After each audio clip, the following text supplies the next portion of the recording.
আপু এত ছোট ছোট ভিডিও দাও, দেখে মন ভরে না। প্লিজ আপু লং ভিডিও দিও, পুরো খাওয়ার ভিডিও দেখতে চাই। আচ্ছা, আপনাদের এই ধরনের কমেন্ট দেখে আমি আজকে রাফানের পুরো খাওয়ার একটা ভিডিও আপনাদের জন্য নিয়ে এলাম। এরকম লং ভিডিও যদি আপনাদের ভালো লাগে জানাবেন, তাহলে এরপর থেকে আমি এভাবে আপনাদের জন্য ভিডিও করে রাখবো। আচ্ছা, তো তোমরা যারা ভিডিও দেখতে চেয়েছিলে দেখতে থাকো। এই ফাঁকে আমি একজন আপুর একটা মেসেজের রিপ্লাই দিয়ে নেই। ভিডিওতে এসে রিপ্লাই দেওয়ার কারণ একটাই, কারণ একই রকমের প্রশ্ন আমি অনেকের কাছে পাই, আর এগুলোর অ্যান্সার কিন্তু এক কথায় দেওয়া সম্ভবও নয়, অনেক কথা বলতে হয়। তো আমি যদি জনে জনে রিপ্লাইটা করতে চাই, আমার একার ক্ষেত্রে কিন্তু এটা আসলে ইম্পসিবল হয়ে যায়। তাই ভাবলাম এই টপিকটা নিয়ে ভিডিওতে একটু কথা বলা যাক। আপু লিখেছেন, আমি জাপানে থাকি, আমার একটা ছেলে 14 মান্থসের, সবসময় আমি ওকে খাইয়ে দিছি 3 টাইমস। মাশাল্লাহ ও খায়, কখনো খায় না, সমস্যা নাই, বাট আমার ছেলে মুখে ভাত মেখে দিলেও গিলে ফেলে, চিবায় না। আর অন্য কোনো ফ্রুটস, চকলেট বা চিপস, বিস্কুট যাই দেই সেটাও মুখে নিতে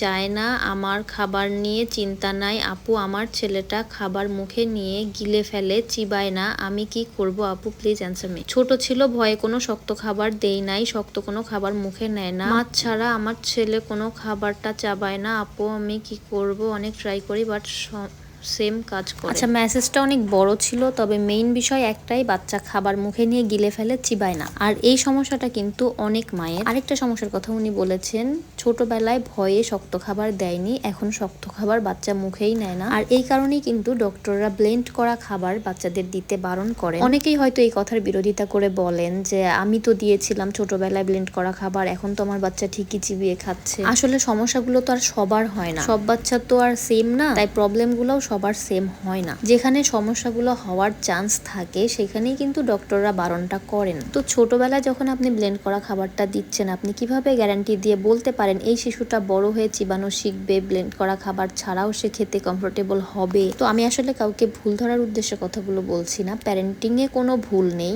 যার যেভাবে ইচ্ছা সে সেভাবেই খাবার দিতে পারেন। একটা সময় না একটা সময় গিয়ে তো অবশ্যই শিখবে। কেউ হয়তো 2 বছরে, কেউ 5 বছরে, কেউ 10 বছরে, কেউ 15 বছরে, জীবনের কোনো না কোনো একটা সময় গিয়ে বাচ্চা খাবার চিবিয়ে খাবে হয়তোবা। তো তার আগ পর্যন্ত কিন্তু স্ট্রাগলটা মাকেই করতে হয়। এই জন্য কিন্তু আমি সমাধান হিসেবে বেবি লেড উইনিংটা বেছে নিয়েছি। আমার কাছে এটা ভালো লাগে, তাই আমি এটা ট্রাই করি, আর সাথে আপনাদেরকেও ইন্সপায়ার করি। কারণ বাচ্চারা ন্যাচারালি কিন্তু সবকিছুই শিখে যদি আমরা তাকে বাধা না দেই, যদি আমরা সুযোগটা করে দিই। যেমন জন্মের পরে বাচ্চাকে দুধ খাওয়া শিখিয়ে দিতে হয় না, কিভাবে ব্রেস্ট ফিডিং করতে হয়, বাচ্চা কিন্তু সেটা নিজে থেকেই পারে, নিজে থেকেই চেষ্টা করে। তেমনি সলিড খাওয়ার বয়স হলে তখন বাচ্চা নিজে থেকেই চিবোতে চায়, নিজে থেকেই সেটা খাওয়ার চেষ্টা করে, নিজে থেকে ন্যাচারালি কিন্তু এই স্কিলগুলো গ্রো করে। যদি আমরা সুযোগ দেই তখনই কিন্তু বাচ্চা সবকিছু শিখে যাবে, আর যদি আমরা সুযোগটা না দেই আস্তে আস্তে তার শেখার দক্ষতা, শেখার সময়টাও কিন্তু পিছিয়ে যায়। তখন পরে গিয়ে আবার জোর জবরদস্তি করে এই অভ্যাসগুলো বাচ্চার মধ্যে আনতে হয়। তো যারা শুরু থেকে লেড উইনিং করাননি,